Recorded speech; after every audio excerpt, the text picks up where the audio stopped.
कि हर शख्स जिसकी घर वाले भी, उसकी अपनी माँ भी उस तारफ़ से वाक़फ़ नहीं है, वो भी बैठ के तनकीद कर रहा है। इसका मतलब है कि डॉक्टर फिरदौस का आना अपोजिशन पे जो ज़ल्ज़ला तारी हुआ है, उस ज़ल्ज़ले की जो रिपरकशंस हैं वो आप भी महसूस कर रहे होंगे। लेकिन मैं उन सब को सिर्फ़ एक ही बात कहने आई हूँ कि मीडिया, आप लोग और इस सूबे के अवाम हमारी जो सियासी इख्तलाफात हैं, लड़ाइयाँ हैं,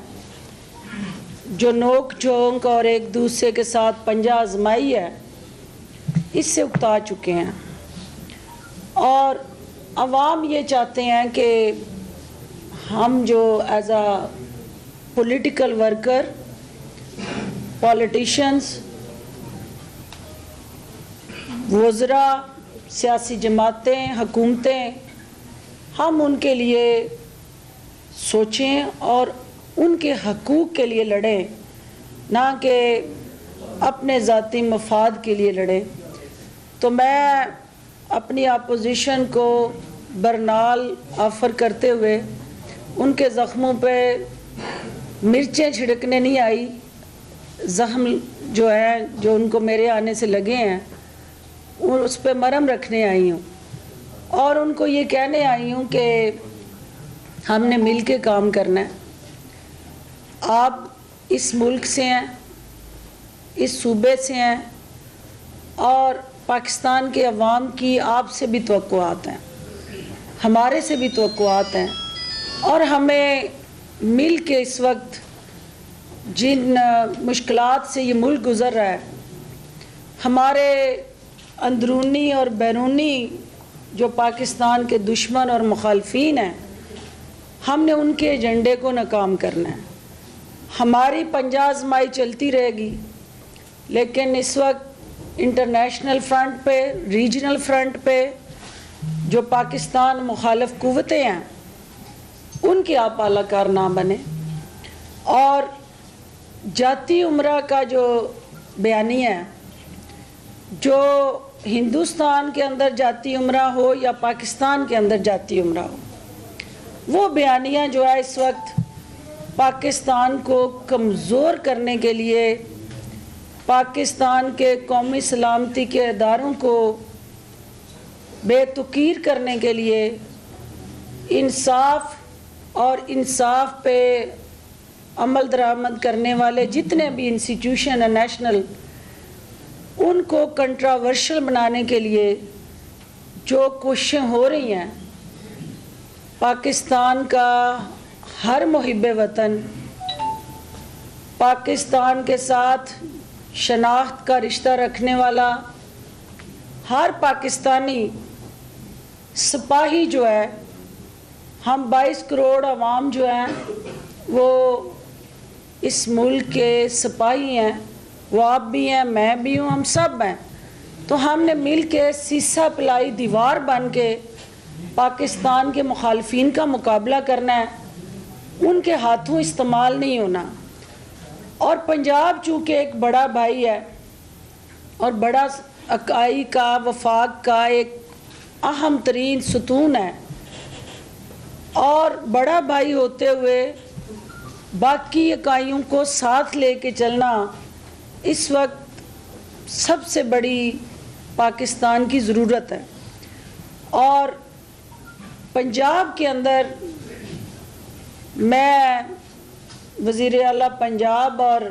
वज़ीर आज़म पाकिस्तान की काविशों को आप तक पहुंचाने के लिए लाई गई हूँ, क्योंकि जो सर्विसेज, कंट्रीब्यूशंस और रिलीफ प्रोग्राम हुकूमत पंजाब पिछले 2 साल से इंस्टीट्यूशनल बेस्ड स्ट्रेटजीज, परफॉर्मेंस और फिर अल्टीमेटली उन पे अमल दरामद के हवाले से आपके साथ जितनी तफसील से, गहराई से और डीपली कनेक्टिविटी होनी चाहिए थी, उसमें थोड़ा सा जो फुकदान है, कमी है, उसको आपकी ताकत से, आपकी सपोर्ट से इंशाल्लाह हम इफ़ेक्टिवली गैप को फिल करेंगे। और आज चूँकि पहला दिन है तो मैं नहीं चाहती हूँ कि अपोजिशन के मोर्चों पे बम्बारमेंट हो,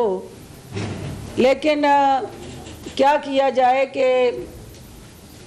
किसान इत्तेहाद के हवाले से अभी एक प्रेस कॉन्फ्रेंस हुई है और बड़ी शिद्दत से किसान के हमदर्द बन के एक सियासी टोला जो हर वक्त मीडिया की स्क्रीन को ऑक्युपाई करना चाहता है और कोई ना कोई मौका तलाश करता है कि उसे अपनी पजीराई का ज़रिया बनाए, तो वो ये भूल जाते हैं कि यही वो माल रोड है, यही वो पंजाब है जिसके अंदर किसान दूध सड़कों पे उंडेलते रहे हैं, आलू की बोरियां यहाँ ला के आग लगाते रहे हैं। ये वही किसान है, कोई उनकी डेफिनेशन चेंज नहीं हुई है। ये वही किसान है जिनकी रिलीफ और रिफॉर्म के लिए पंजाब पुलिस उस वक्त की उनको जिस तरह से धकेलती रही है सड़कों पे, ना मीडिया की आंख उसको भूली है और ना वो नबीनों पे होने वाला तशद्दुद और ना लेडी हेल्थ वर्कर्स पे चलने वाले लाठियां और बंदूकें और शेलिंग, मीडिया उसका गवाह है। वो तारीख के औराक में भी सारे स्याह करतूत इस टोले के ज़िंदा हैं। लेकिन देखना ये है कि जिस किसान की हमदर्दी के लिए आज फ़ोटोशूट हो रहा था, उस किसान के लिए इन्होंने अपने 5 साला दौर में क्या किया। हुकूमत पंजाब ने, हमें इस चीज़ का एहसास है कि सबसे बड़ा सूबा, हम सारे पाकिस्तान के आलमोस्ट 70 to 75% जो ब्रेड एंड बटर है वो पंजाब से पैदा होता है और पूरे पाकिस्तान में वो एक बड़ा भाई होने की हैसियत से उनके ग़ज़ाई ज़रूरियात को पूरा करने का ज़ामन है पंजाब। और पंजाब ने हमेशा उस बड़े भाई का किरदार अदा किया है, लेकिन बाकी सूबों ने और स्पेशली नून लीग ने अपने दौर में गन्ने के काश्तकार को क्या रिलीफ दिया, गंदम की स्पोर्ट प्राइस को 5 साल क्यों ना बढ़ाया,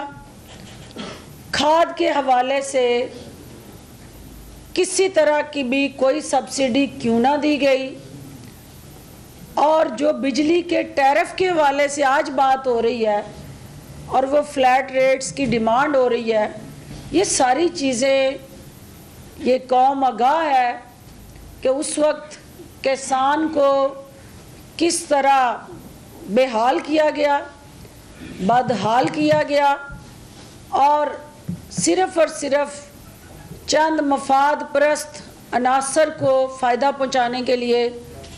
ज़राई पॉलिसी बनती रही। आज अल्हम्दुलिल्लाह हुकूमत पाकिस्तान ने और हुकूमत पंजाब ने किसानों के मफाद के तहफ़्फ़ुज़ की ज़िम्मेदारी